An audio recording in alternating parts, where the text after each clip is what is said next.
Hi friends, NMMS എക്സാമുമായി ബന്ധപ്പെട്ട് മുൻവർഷങ്ങളിൽ ചോദിച്ച ചോദ്യങ്ങളും ഉത്തരങ്ങളും നമുക്ക് നോക്കാം. ആദ്യത്തെ question, pressure of liquid can be calculated using the formula. അതായത് ദ്രാവക മർദ്ദം കണ്ടെത്താനുള്ള സമവാക്യം ഏത് എന്നതാണ് ചോദ്യം. P = HdG എന്നതാണ് ഇതിൻ്റെ ശരിയായ answer. P pressure, liquid pressure, H height of liquid column, D density of liquid, G acceleration due to gravity. അടുത്ത question, name the gas which is added to LPG to detect leakage. അതായത് ഗാർഹിക LPGയിൽ മണത്തിനായി ചേർക്കുന്ന രാസവസ്തു ഏത്? നമുക്ക് gas leak ഉണ്ടായാലും ഒരു മണം ഉണ്ടാവുമല്ലോ, ആ മണത്തിന് വേണ്ടി ചേർക്കുന്ന രാസവസ്തുവാണ് ഈഥൈൽ മെർകാപ്റ്റൻ. അടുത്ത question, as one goes higher and higher from earth surface the atmospheric pressure. അതായത് ഭൂമിയുടെ ഉപരിതലത്തിൽ നിന്നും മുകളിലേക്ക് പോകുന്തോറും അന്തരീക്ഷ മർദ്ദത്തിൽ വരുന്ന വ്യത്യാസമാണ് ചോദിക്കുന്നത്. അപ്പോൾ ഭൂമിയിൽ നിന്നും മുകളിലേക്ക് പോകുന്തോറും അന്തരീക്ഷ മർദ്ദം കുറയുകയാണ് ചെയ്യുന്നത്. അപ്പോൾ ഡിക്രീസസ് എന്നതാണ് ആൻസർ. അടുത്ത question, earth excavator JCB works on the principle of. അതായത് മണ്ണുമാന്തി യന്ത്രം ഏത് തത്വത്തെ അടിസ്ഥാനപ്പെടുത്തിയാണ് പ്രവർത്തിക്കുന്നത്? Answer Pascal's law. പാസ്കൽ നിയമം അനുസരിച്ചാണ് മണ്ണുമാന്തി യന്ത്രം പ്രവർത്തിക്കുന്നത്. അടുത്ത ചോദ്യം, the unit use to measure the size of atoms and molecules. അതായത് ആറ്റത്തിൻ്റെയും തന്മാത്രകളുടെയും വലിപ്പം നിർണ്ണയിക്കാൻ ഉപയോഗിക്കുന്ന യൂണിറ്റ് ഏത്? ഇതിൽ ശരിയായ ആൻസർ നാനോമീറ്റർ. തന്നിരിക്കുന്നതിൽ വെച്ച് ഏറ്റവും ചെറിയ യൂണിറ്റ് നാനോമീറ്റർ ആണ് ഇതിനായി ഉപയോഗിക്കുന്നത്. അടുത്ത question, during the process of charging which particle gets transferred from one object to another. അതായത് തന്നിരിക്കുന്നവയിൽ ഏതിൻ്റെ കൈമാറ്റം മൂലമാണ് സ്ഥിത വൈദ്യുത ചാർജ് ഉണ്ടാകുന്നത്? ആൻസർ ഇലക്ട്രോൺ ആണ്. സ്ഥിത വൈദ്യുത ചാർജ് ഉണ്ടാകുന്നത് ഒരു വസ്തുവിൽ നിന്നും മറ്റൊരു വസ്തുവിലേക്ക് ഇലക്ട്രോണുകൾ കൈമാറ്റം ചെയ്യപ്പെടുന്നതിലൂടെയാണ്. അടുത്ത ചോദ്യം, lightning arrester was invented by. അതായത് മിന്നൽ രക്ഷാജാലകം കണ്ടെത്തിയത് ആര്? ഇതിൽ ബെഞ്ചമിൻ ഫ്രാങ്ക്ലിൻ എന്ന ശാസ്ത്രജ്ഞനാണ് മിന്നൽ രക്ഷാജാലകം കണ്ടെത്തിയത്. അടുത്ത question, choose the odd one, mass, time, length, speed. ഇതിൽ ഗ്രൂപ്പിൽ പെടാത്തതിനെയാണ് കണ്ടെത്തേണ്ടത്. ആൻസർ സ്പീഡാണ്. കാരണം മാസ്, ടൈം, ലെങ്ത് എന്നിവ ഫണ്ടമെൻ്റൽ ക്വാണ്ടിറ്റീസ് ആണ്, അടിസ്ഥാന അളവുകളാണ്. അതേസമയം സ്പീഡ് എന്നത് ഒരു വ്യുൽപ്പന്ന അളവാണ്. ഡിറൈവ്ഡ് യൂണിറ്റിൽ പെടുന്ന ഒരു ക്വാണ്ടിറ്റിയാണ്. അടുത്തത്, image formed on mirror is due to. അതായത് ദർപ്പണത്തിലുണ്ടാകുന്ന പ്രതിബിംബം എങ്ങനെയുള്ളതാണെന്നാണ്. അപ്പോൾ ഇതിൻ്റെ ആൻസർ റെഗുലർ റിഫ്ലക്ഷൻ ആണ്. നമുക്ക് പ്രതിബിംബം വ്യക്തമായി കാണാൻ കഴിയുന്നുണ്ടെങ്കിൽ അത് റെഗുലർ റിഫ്ലക്ഷൻ മൂലം ഉണ്ടാകുന്ന പ്രതിബിംബമായിരിക്കും. അടുത്തത്, A tuning fork vibrates 1000 times in 5 seconds. Find the frequency of sound produced by it. അതായത് ഒരു ട്യൂണിംഗ് ഫോർക്ക് 5 സെക്കൻഡ് കൊണ്ട് 1000 പ്രാവശ്യം കമ്പനം ചെയ്യുന്നു.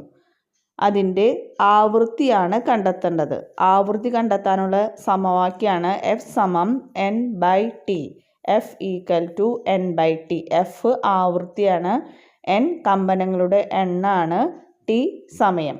ഇവിടെ വാല്യൂസ് കൊടുക്കുമ്പോൾ കമ്പനങ്ങളുടെ എണ്ണം 1000/T, സമയം 5 സെക്കൻഡ്. അപ്പോൾ നമുക്ക് ആൻസർ 200 ഹെഡ്സ് എന്ന ആൻസർ വരും. ആവൃത്തിയുടെ യൂണിറ്റാണ് ഹെഡ്സ്, HZ. അടുത്തത് the frequency of sound can be heard by man. അതായത് മനുഷ്യന് കേൾക്കാൻ കഴിയുന്ന ശബ്ദത്തിൻ്റെ ആവൃത്തി. മനുഷ്യന് കേൾക്കാൻ കഴിയുന്നത് ഒരു പ്രത്യേക റേഞ്ചിലുള്ള ശബ്ദം മാത്രമാണ്. അത് 20 ഹെർട്സ് മുതൽ 20,000 ഹെർട്സ് വരെയുള്ള ശബ്ദമാണ് മനുഷ്യന് കേൾക്കാൻ കഴിയുന്നത്. 20 ഹെർട്സ് മുതൽ 20 കിലോ ഹെർട്സ് എന്നും പറയാം. 20,000 ഹെർട്സ് എന്നതിന് 20 കിലോ ഹെർട്സ് എന്നും പറയാം. ഈ ശബ്ദം മാത്രമാണ് മനുഷ്യന് കേൾക്കാൻ കഴിയുക. അപ്പോൾ ഇതിന് മുകളിലേക്കും താഴേക്കുമുള്ള ശബ്ദം നമുക്ക് കേൾക്കാൻ കഴിയില്ല. അപ്പോൾ നമുക്കത് വിശദമായി ഒന്ന് നോക്കാം. മനുഷ്യന് കേൾക്കാവുന്ന ശബ്ദം, അതായത് sound audible to man, 20 hertz മുതൽ 20,000 ഹെർട്സ് വരെയാണ്. അതായത് 20 ഹെർട്സ് മുതൽ 20 കിലോ ഹെർട്സ് വരെ. അതേസമയം അൾട്രാസോണിക് സൗണ്ടാണ് 20 കിലോ ഹെർട്സിന് മുകളിൽ. അത് നമുക്ക് കേൾക്കാൻ കഴിയില്ല. 20 കിലോ ഹെർട്സിന് മുകളിലുള്ള ശബ്ദം അൾട്രാസോണിക് ശബ്ദം എന്നും 20 ഹെർട്സിന് താഴെയുള്ള ശബ്ദം ഇൻഫ്രാസോണിക് ശബ്ദം എന്നും പറയുന്നു.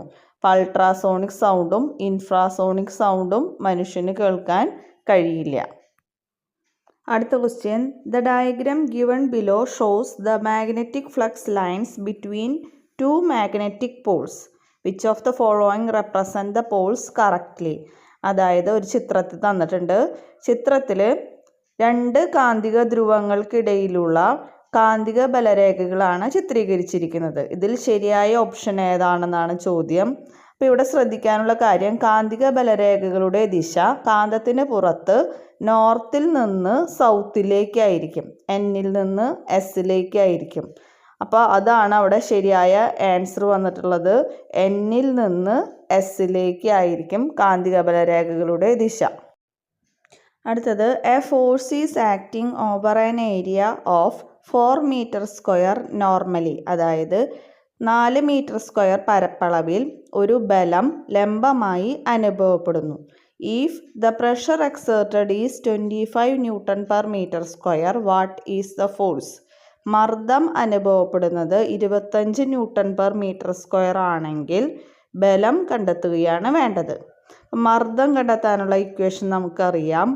P സമം F/A. അതായത് P pressure equal to force by area. ഇവിടെ നമുക്ക് ഫോഴ്സ് ആണ് കണ്ടെത്തേണ്ടത്. അപ്പോൾ force F equal to P into area എന്ന് മാറ്റി എഴുതാം. Equal to pressure 25 into area 4 equal to 100 newton എന്ന് ആൻസർ കിട്ടും. ഫോഴ്സ് എന്നതിൻ്റെ യൂണിറ്റ് ന്യൂട്ടൺ ആണ്. അപ്പോൾ യൂണിറ്റിനും കൂടി ഇവിടെ പ്രാധാന്യം നൽകുന്നുണ്ട്.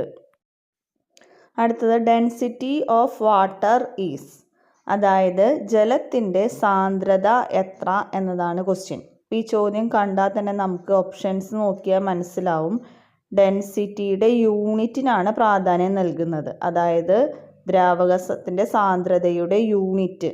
അപ്പോൾ യൂണിറ്റ് കിലോഗ്രാം പെർ മീറ്റർ ക്യൂബാണ്. സാന്ദ്രതയുടെ യൂണിറ്റാണ് കിലോഗ്രാം പെർ മീറ്റർ ക്യൂബ്. ജലത്തിൻ്റെ സാന്ദ്രതയുടെ അളവ് അറിഞ്ഞിരിക്കണം. 1000 കിലോഗ്രാം പെർ മീറ്റർ ക്യൂബ്. അടുത്തത്, an astronaut feels his weight in space. അതായത് ബഹിരാകാശ യാത്രികൾക്ക് അനുഭവപ്പെടുന്ന ഭാരം എത്രയാണെന്നാണ് ക്വസ്റ്റ്യൻ. ആൻസർ 0 ആണ്. അതായത് ബഹിരാകാശ യാത്രികർക്ക് ഭാരമില്ലായ്മ അനുഭവപ്പെടുന്നു. അടുത്ത question, which of the following cannot be charged by friction. അതായത് ഘർഷണം മൂലം ചാർജ് ചെയ്യപ്പെടാൻ കഴിയാത്ത വസ്തു ഏത്? ഇപ്പം ഈ ചോദ്യം നമ്മൾ ഉൾപ്പെടുത്തുന്നത് സ്ഥിതവൈദ്യുതി എന്ന സ്റ്റാറ്റിക് ഇലക്ട്രിസിറ്റി എന്ന പാഠഭാഗവുമായിട്ടാണ്. ഫ്രിക്ഷൻ മൂലം ചാർജ് ചെയ്യാൻ കഴിയാത്ത വസ്തുവാണ് കോപ്പർ റോഡ്.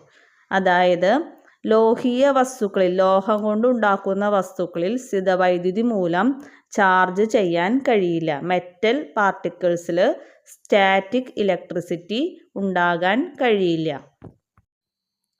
അടുത്ത ചോദ്യം, a ball rolling on ground comes to rest after some time. This is due to. അതായത് ഒരു ഗ്രൗണ്ടിലൂടെ ഉരുളുന്ന പന്ത് അല്പസമയത്തിന് ശേഷം നിശ്ചലമാകുന്നു. ഇതിനു കാരണം എന്ത് എന്നതാണ് ക്വസ്റ്റ്യൻ. ഇതിന് ആൻസർ ഫ്രിക്ഷണൽ ഫോഴ്സ്, ഘർഷണബലം. ഭൂമിയും ബോളും തമ്മിലുള്ള ഘർഷണബലം മൂലമാണ് അല്പസമയത്തിന് ശേഷം ഈ ബോള് നിശ്ചലമാകുന്നത്. അടുത്തത് when a glass rod is rubbed with a piece of silk cloth. അതായത് ഒരു ഗ്ലാസ് റോഡിനെ സിൽക്ക് തുണി കൊണ്ട് ഉരസുമ്പോൾ എങ്ങനെയുള്ള ചാർജുകൾ ലഭിക്കുന്നു എന്നതാണ് ചോദ്യം. അപ്പോൾ ഇവിടെ നമുക്ക് ശ്രദ്ധിക്കാനുള്ളത്, രണ്ട് വസ്തുക്കളെ പരസ്പരം ഉരസുമ്പോൾ ഒരു വസ്തുവിൽ നിന്ന് മറ്റൊന്നിലേക്ക് ഇലക്ട്രോണുകൾ കൈമാറ്റം ചെയ്യപ്പെടുന്നു. ഏത് വസ്തുവിനാണോ ഇലക്ട്രോൺ ലഭിക്കുന്നത് ആ വസ്തു നെഗറ്റീവ് ചാർജുള്ളതായി മാറുന്നു. ഏത് വസ്തുവിനാണോ ഇലക്ട്രോൺ നഷ്ടപ്പെടുന്നത് ആ വസ്തു പോസിറ്റീവ് ചാർജുള്ളതായി മാറുന്നു. ഇവിടെ ഗ്ലാസ് റോഡും സിലക്കും തമ്മിൽ ഉരസുമ്പോൾ ഗ്ലാസ് റോഡിന് ഇലക്ട്രോണുകൾ നഷ്ടപ്പെടുന്നതുകൊണ്ട് അത് പോസിറ്റീവ് ചാർജുള്ളതായും സിലിക്കിന് ഇലക്ട്രോണുകൾ നേടുന്നതുകൊണ്ട് സിലിക്ക് നെഗറ്റീവ് ചാർജുള്ളതായും മാറുന്നു. ഇതേപോലെ രണ്ട് വസ്തുക്കൾ തമ്മിൽ ഉരസുമ്പോൾ ലഭിക്കുന്ന ചാർജുകൾക്ക് നമുക്ക് കൂടുതൽ ഉദാഹരണങ്ങൾ നോക്കാം. ആദ്യത്തെ ഉദാഹരണം നമ്മൾ പറഞ്ഞു കഴിഞ്ഞതാണ്. ഗ്ലാസ് റോഡും സിൽക്കും തമ്മിൽ ഉരസുമ്പോൾ ഗ്ലാസ് റോഡിന് ഇലക്ട്രോൺ നഷ്ടപ്പെടുന്നു. അതുകൊണ്ട് ഗ്ലാസ് റോഡ് പോസിറ്റീവും സിൽക്ക് നെഗറ്റീവുമായി മാറുന്നു. രണ്ടാമത്തത് എബണൈറ്റും കമ്പിളിയും തമ്മിലാണ് ഉരസുന്നത്.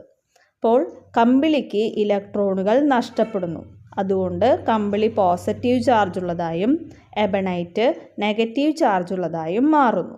അടുത്തതായി റബ്ബർ ദണ്ടും കമ്പിളിയും തമ്മിൽ ഉരസുമ്പോൾ എന്ത് സംഭവിക്കുമെന്ന് നോക്കാം. അപ്പോൾ കമ്പിളിക്ക് ഇലക്ട്രോൺ നഷ്ടപ്പെടുകയാണ് ചെയ്യുന്നത്.